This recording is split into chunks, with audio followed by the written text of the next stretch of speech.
Good morning, students. Today we will start first poem, The Arrow and the Song. Bard or Song. Read these lines from a poem. Do you agree with the poet? Share your views with your elbow partner. Stick and stone may break my bones, but words can also hurt me.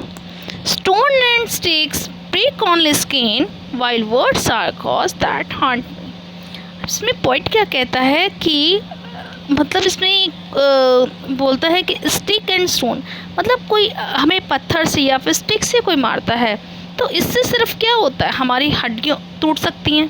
But अगर कोई हमें evil words के बारे में बताए, अगर कोई हमें बुरी बातें बोल दे, तो अगर एक बार हमारे दिल पे वो लग जाए तो उसके लिए मतलब उसका ट्रीटमेंट बहुत मुश्किल है, उसे हम दिल से निकाल नहीं पाते हैं। जैसे आपने सोचा होगा, देखा होगा, कोई हमें अपना कुछ बात बोल देता है, बुरी बात, तो वो हम एक बार दिल पे लग जाए तो वो हमारे दिल से निकालना हमें बहुत मुश्किल हो जाता है।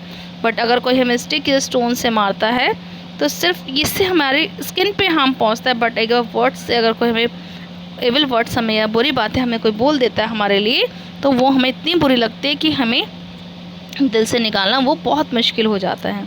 Now let's read this poem. I shot an arrow into the air.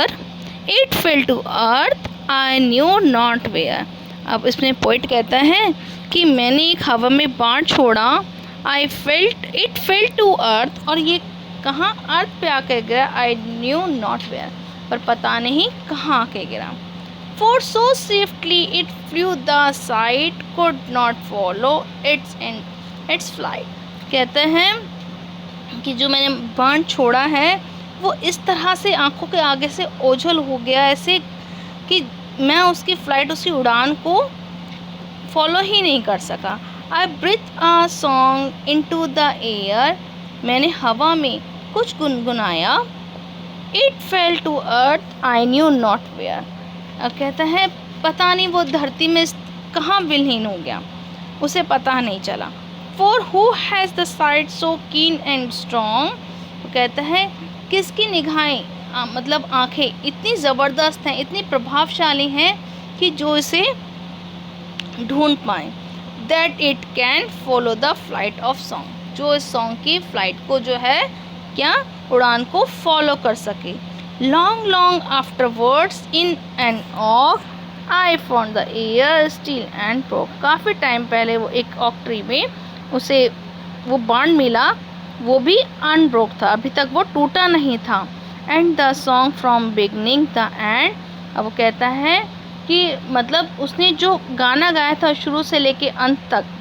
I found again in the heart of a friend, अब वो उसने कहाँ मिला, एक फ्रेंड है उसके हार्ट में जाके मिला। तो इस पोएम में क्या बेसिकली बताया है पोइट ने कि उसके कंपेयर क्या, मतलब एरो को कंपेयर किया है आपका एविल वर्ड्स यानी बुरे शब्दों से। मतलब एरो एक बार बाण, मतलब जो हमारा बाण है वो एक बार हमारे धनुष से निकल जाए तो उसे हम वापस नहीं ले सकते।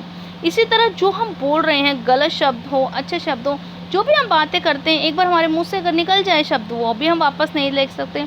तो इसी तरह मतलब अगर हम किसी को बुरे शब्द बोल दें तो वो किसी के लिए इतने हानिकारक हो जाते हैं कई बार तो कि मतलब अंदर ही अंदर इंसान घुटता रहता है। मतलब अगर हम वैसे देखें तो क्या होता है, अगर हमारे कोई जरा सी चोट लग जाए पत्थर से, ईंट से या स्टिक से, हमारे कुछ भी प्रॉब्लम हो जाए, उसका ट्रीटमेंट है, उसका अगर हमें ट्रीटमेंट दे दिया जाए एट अ टाइम तो हम एक बार को ठीक हो सकते हैं। बट अगर हमारे को कोई ऐसी बात पहुंचा दे, उस जख्म को भरने में बहुत समय लग जाता है, बहुत पीड़ा पहुंचती है। इसलिए कहा जाता है we must think before speak, हमें कुछ भी बोलने से पहले कम से कम सोच लेना चाहिए कि अगर हम जो वर्ड्स बोल रहे हैं वो अच्छे हैं या बुरे हैं, कहीं हम किसी को गलत तो नहीं बोल रहे, ऐसा बोलने से किसी को हानि तो नहीं होगी। ठीक है, तो इसमें आइए पोएम में पोइट ने हेनरी वर्ड्सवर्थ लॉन्गफेलो की ये पोएम थी, बहुत ही अच्छी पोएम थी। आप इसको अच्छे से रीड कीजिए, सुनिए और हो सके तो इस पोएम में जो कहा गया है उसको फॉलो कीजिए। Okay, thank you.